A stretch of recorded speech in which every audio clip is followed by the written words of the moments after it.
अस्सलाम वालेकुम।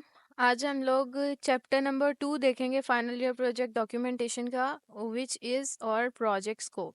तो सेकंड चैप्टर में हम लोगों ने प्रोजेक्ट का स्कोप लिखना होता है। ये एक ही पेज का चैप्टर होता है और बेसिकली इसमें सिर्फ स्कोप ही बताया जाता है, विच इज़ तकरीबन आधा पेज होता है या उससे थोड़ा सा ज़्यादा हो जाता है या फिर हाफ से भी कम होता है।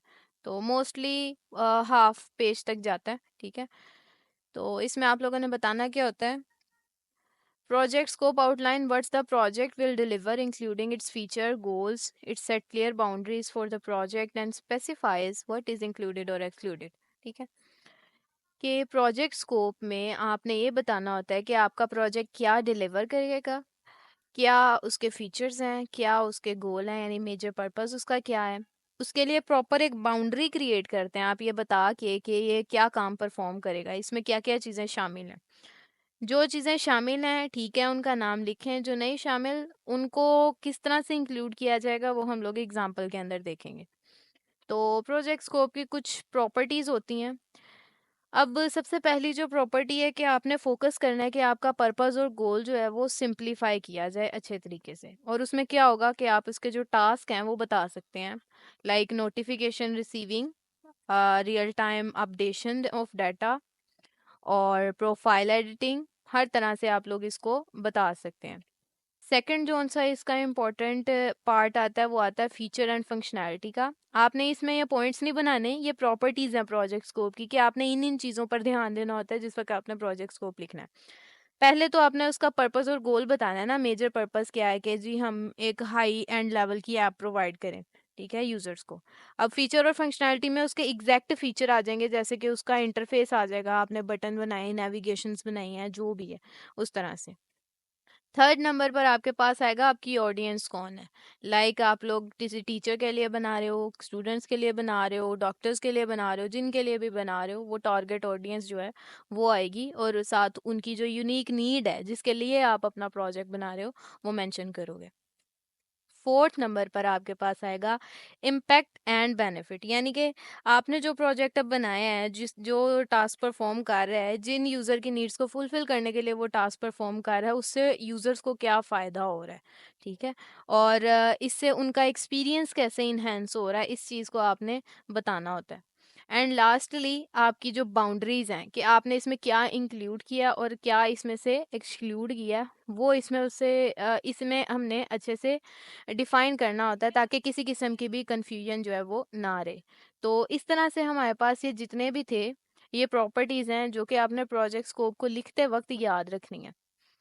अब ये एक एग्जांपल आपके सामने, इसमें बताया गया है कि app is design to provide user with real time weather information based on their location. ठीक है, देखें एक ही लाइन में उसने जो मेजर गोल है एक ऐप का वो बता दिया है कि रियल टाइम वेदर इंफॉर्मेशन उसने प्रोवाइड करनी है एक यूजर को जहां पर वो रहता है। ठीक है, यानी उसकी नीड यही है ना कि मैं जिस जगह पर हूँ मुझे इस जगह का वेदर पता हो।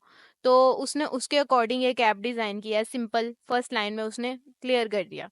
अब उसके बाद बता रहा है it will include features such as daily forecast, early updates, weather alerts and road maps, radar maps. तो इसके अंदर उसने फीचर्स और फंक्शनैलिटी जो है वो अपने प्रोजेक्ट की बता दी है। नेक्स्ट वो बता रहा है the app will also allow users to track severe weather, यानी यहाँ पर वो अपने यूजर्स को अंदर इन्वॉल्व कर रहा है कि यूजर जो है वो स्वेयर वेदर इन इवेंट्स जो हैं, जैसे कि कहीं अगर तूफान आ रहा है तो उसके बारे में उन्हें अलर्ट कर रहा है। User will get notification. अब ये आगे से यूजर के एक्सपीरियंस को कैसे इनहेंस कर रहा है वो चीज़ बता रहे हैं कि यूजर को खुद ब खुद नोटिफिकेशन मिल जाता है जब कहीं भी मौसम जो है वो ज़्यादा शदीद किस्म का हो जाता है। ठीक है, इससे वो इन्फॉर्म्ड रहता है हर वक्त और तैयार हो जाता है पहले ही, यानी कि किसी भी ख़राब किस्म के वेदर के लिए पहले ही प्रिपेयर कर लेता है खुद को।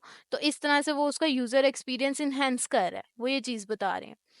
और टारगेटेड ऑडियंस भी इसमें कवर हो गई। और लास्टली अब वो कह रहा है the app aims to make checking the weather easy and convenient for everyone, helping people plan their day और ट्रैवल मोर एफिशिएंटली, यानी कि जो लोग हैं वो अपना दिन और अपना जो सफ़र है उसको ज़्यादा इफेक्टिवली मैनेज करें, यानी कि पूरे दिन में की प्लानिंग जो उन्होंने करनी है या अगर वो कहीं सफ़र का इरादा रखते हैं तो ईजीली वो इसे मैनेज कर लें।